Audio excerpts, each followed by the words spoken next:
वारणा धरण पाणलोट क्षेत्रात पावसाने चांगली हजेरी लावली असून सलग 5 दिवस अतिवृष्टी सुरूच होती। यामुळे धरण 83.60% भरलंय।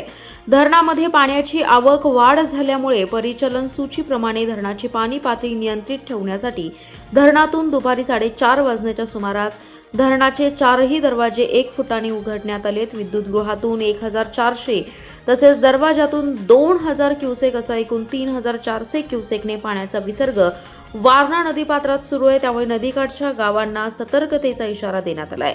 जुलैपासून धरणातून विसर्ग पूर्णपणे बंद करण्यात आला होता। वारणा धरण पाणलोट क्षेत्रात अतिवृष्टी सुरू होती, त्यामुळे पाणी साठ्यात झपाट्याने वाढ झाली आहे। धरणात 28.66 टीएमसी पाणीसाठा झाला असून 17.46 टीएमसी एकूण पाणीसाठ्यात वाढ झाली आहे। 21.78 टीएमसी उपायुक्त पाणीसाठा झालाय। शुक्रवारपासून पावसाचं प्रमाण कमी झालंय। 7 दिवसात पावसाने दमदार हजेरी लावल्याने शेतकरी वर्गात चिंतेचं वातावरण दूर झालंय। तालुक्यातील 49 पैकी 45 पाझर तलाव भरलेत, तर निगडी 80, कापरी 90, लादेवाडी 70 आणि भाट शिरगाव 90% भरले। चांदोली धरण परिसरात 1 जून पासून 1372 मिलीमीटर पावसाची नोंद झाली आहे। पाथरपुंज, निवळे, धनगरवाडा आणि वारणा धरण परिसर या पाणलोट क्षेत्रात दमदार पावसाची हजेरी असल्याने धरणामध्ये 8126 क्युसेकने पाण्याची आवक झाली आहे। वारणा धरणातून वारणा नदी पात्रात 3400 क्युसेकने पाण्याचा विसर्ग सुरू करण्यात आल्याने नदीकाठच्या लोकांना सतर्कतेचा इशारा देण्यात आल्याचे सहाय्यक अभियंता बाळासाहेब पाटील आणि शाखाधिकारी सुदाम कुंभार यांनी सांगितले।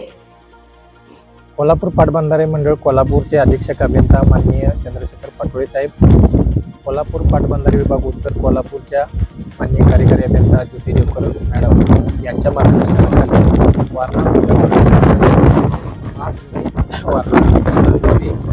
83% पाणीसाठा जमा झालेला आहे। जवळपास 28.66 टीएमसी पाणी आपल्या वारणा धरणामध्ये जमा झालेला आहे आणि तो पाणीसाठा समाधानकारक असून जलाशय परिचलन सूचीप्रमाणे पाणी पातळी नियंत्रणात ठेवण्यासाठी आपण या अगोदरच वारणा वीज निर्मिती केंद्रातून 1400 क्युसेक्स विसर्ग नदीपात्रात सोडलेला आहे आणि आज 4:30 वाजता आपण 2000 क्युसेक्स विसर्ग नदीपात्रात सोडत आहोत।